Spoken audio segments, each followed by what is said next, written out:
आप क्या करना, अब ये जो छठवां 7वें गर्भ में बलराम जी आए देवकी में, तो 6 पुत्रों से हालांकि देवकी बेचारी जर्जर हो चुकी थी, पूरा चेहरा उसका जो है कुमला गया था, क्योंकि 6 पुत्रों की जिसकी जो है आँखों के सामने हत्या कर दी जाए तो आप सोच सकते कितना दुख होगा।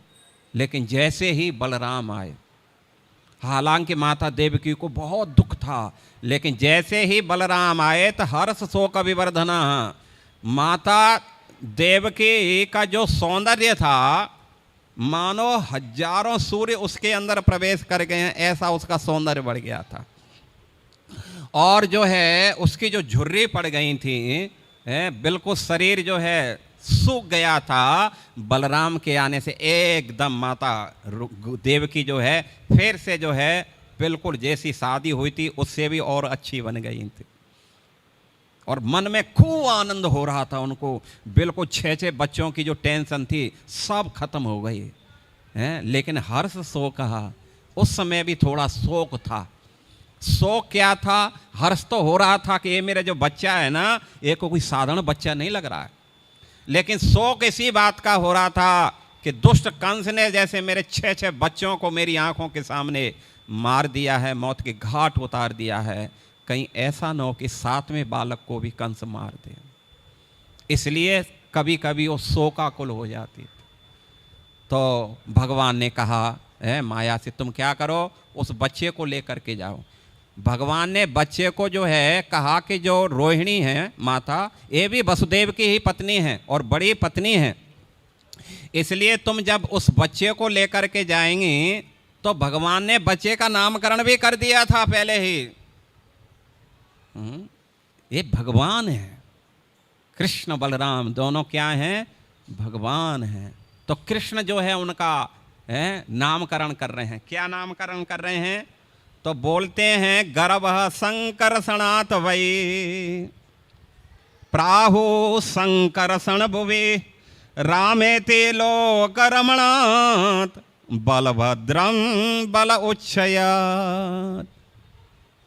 भगवान श्री कृष्ण ने कहा कि देखो, तुम जब वसुदेव की पत्नी के गर्भ से उस 7वें बालक को लेकर के जाएंगे, ये 7वां बालक कोई साधारण बालक नहीं है, ये साक्षात क्या है? शेषस्य धाम मामकाम, अनंत शेष हैं ये। और देखा जाए तो धाम का, ये मेरा धाम है। धाम का मतलब जहां धामी रहता है। बलराम जी भगवान के, हम जो है इस कुछ संक्षेप में जा रहे हैं, ऑलरेडी हमने पहले वर्णन कर दिया था कि बलराम जो हैं भगवान की ऐसी कोई भी सेवा नहीं जो बलराम जी नहीं करते हैं। तो 5 रूपों में जो है संसार के अंदर सेवा करते हैं। संकर्षण, कारणोदकसाये, गर्भोदकसाये, पयोदकसाये और शेषस्य।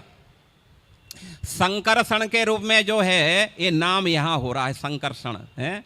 तो संकर्षण का मतलब जो है कृष्ण ने कहा था कि जब तुम देवकी के गर्भ से उस बालक को लेकर के कर्षण करके लेकर के जब तुम रोहिणी के गर्भ में इसको स्थापित करोगी, तो इसलिए इनका नाम पड़ेगा, बोलो संकर्षण भगवान के। तो ये संकर्षण भगवान नाम है। इन्हीं संकर्षण के आशीर्वाद से, कृपा से आप देखेंगे आकाश में जो है अनंत अनंत तारागण हैं जो पृथ्वी से लाखों लाखों गुना बड़े हैं, लेकिन फिर भी वो जो है ऐसे तैर रहे हैं जैसे कोई जो है गुब्बारा तैर रहा हो। कैसे तैर रहे हैं ये सब? ये भगवान संकर्षण के शक्ति से तैर रहे हैं। और दूसरा जो है गर्भोदक साई, जितने भी ब्रह्मांड हैं, जैसे ब्रह्मांड हमारा, इसके ब्रह्मा जी 4 मुख हैं, ऐसे ही 8 मुख वाले हैं, 16 मुख वाले हैं, 1000 हैं, लाख लाख मुखों वाले ब्रह्मा हैं। और जिस ब्रह्मा का जितना मुख बड़ा होगा ब्रह्मांड उतना ही बड़ा होगा। तो हमारा ब्रह्मांड तो देखा जाए तो सबसे छोटा ब्रह्मांड है। ऐसे ऐसे अनंत अनंत ब्रह्मांड हैं। तो वो जो है बलराम जी क्या करते हैं, पहला संकर्षण के रूप में, फिर संकर्षण से फिर जो है एक जो है क्या नाम है, जो इसको बोलते हैं जो है क्या नाम है, जो इस ब्रह्मांड का संचालन करता है 3 विष्णुओं के रूप में। पहला है कारणोदकशाही विष्णु है। ये कारणोदकशाही विष्णु क्या करते हैं, इनसे ब्रह्मांड निकलते रहते हैं, अनंत अनंत ब्रह्मांड निकलते हैं। फिर गर्भोदकशाही विष्णु दूसरा जो है, उनसे गर्भोदकशाही होगा। ये क्या काम करते हैं, एक काम ये करते हैं कि जो ब्रह्मांड निकले, अब ये गर्भोदकशाही विष्णु क्या करेंगे, आधे को पहले जल से भर देंगे और उसमें वो क्या करेंगे, सहन कर जाएंगे। माता लक्ष्मी जो है साथ में रहेगी अनंत शेष पर, और उनकी नाभि से फिर क्या निकलेगा, कमल निकलेगा, जो ब्रह्मा जी का जो है कमल से जिसका प्राकट्य होगा। और ब्रह्मा जी फिर क्या करेंगे, जो जीवात्मा है, सारे जीव जो है ब्रह्मा जी निर्धारित करते हैं किसको कौन सा शरीर दिया जाएगा, उसके कर्म के अनुसार फिर ब्रह्मा जी जो है शरीर निर्धारित करते हैं। और माया देवी फिर क्या करती है, क्योंकि वो स्त्री है इसलिए वो शरीर प्रदान करती है उनको, जीवात्मा को। तो इसलिए गर्भोदकशाही क्या करते हैं, ब्रह्मा जी को सृष्टा के रूप में जो है उत्पन्न करते हैं। फिर ये गर्भोदकशाही विष्णु क्षीरोदकशाही विष्णु के रूप में परिवर्तित होते हैं। इनका काम क्या है, इनका 2 काम हैं। तो क्षीरोदकशाही विष्णु का पहला काम है, क्या नाम है, जितने भी अवतार होते हैं, रामादि मूर्ति सुकला नियमित, राम नरसिंह बराह मत्स्य कूर्म आदि जितने भी अवतार होते हैं सब क्षीरोदकशाही विष्णु से होते हैं, ठीक है ना। और दूसरा है कि भगवान परमात्मा के रूप में सब जगह व्याप्त है, हर व्यक्ति के अंदर परमात्मा है। तो ये क्षीरोदकशाही दूसरा परमात्मा के रूप में अपना विस्तार करते हैं। और अंत में 5वें रह गए अनंत। और अनंत क्या करते हैं, अनंत जो है जिसका अंत नहीं है। अनंत के 2 काम हैं। पहला काम है अनंत मुखों से भगवान अनंत के गुणों का जो है गुणगान कर रहे हैं अनंत अनंत वर्षों से। बस उनका एक ही काम है, भगवान के कीर्ति का गुणगान करना। हरे कृष्णा कृष्णा कृष्णा हरे हरे, हरे राम राम राम हरे हरे। पहला काम ये है। और दूसरा काम क्या है, ये जो पृथ्वी लोक है, ये ब्रह्मांड 14 लोकों का जिसमें हम बैठे हैं, इसको अपने सर पर धारण करके रखता है। कैसे लगता है ये ब्रह्मांड अनंत शेष के जो है सर पर, मानो किसी ने राई का कोई सरसों का एक दाना रख दिया हो। इस प्रकार जो है अनंत भगवान सारी सेवाएं करते हैं। तो अनंत ये सब 5 कौन हैं, ये बलराम जी हैं। सब कुछ बलराम बन जाते हैं।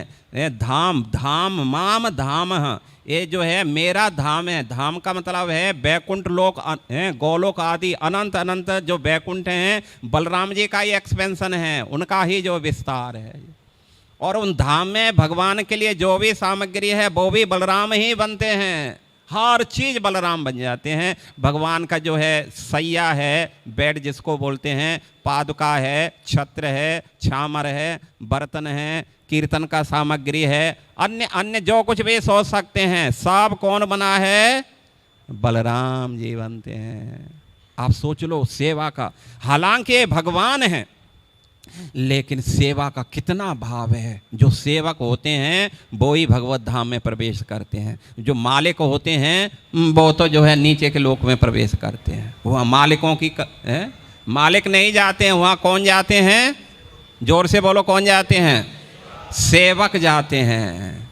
जो सोचता है कि नहीं नहीं मैं तो प्रभु का इटर्नल सेवक हूँ, दासो अस्मि। जैसे हनुमान जी से पूछा, हनुमान तुम्हारा आइडेंटिटी क्या है, रावण ने कहा मेरी आइडेंटिटी पूछना चाहते हो, रावण मेरी आइडेंटिटी है, उन्होंने संस्कृत में बोला अहम राघवेंद्र दासो अस्मि। मेरी एक ही आइडेंटिटी है, मैं प्रभु श्री राघवेंद्र का दास हूँ, यही मेरी आइडेंटिटी है।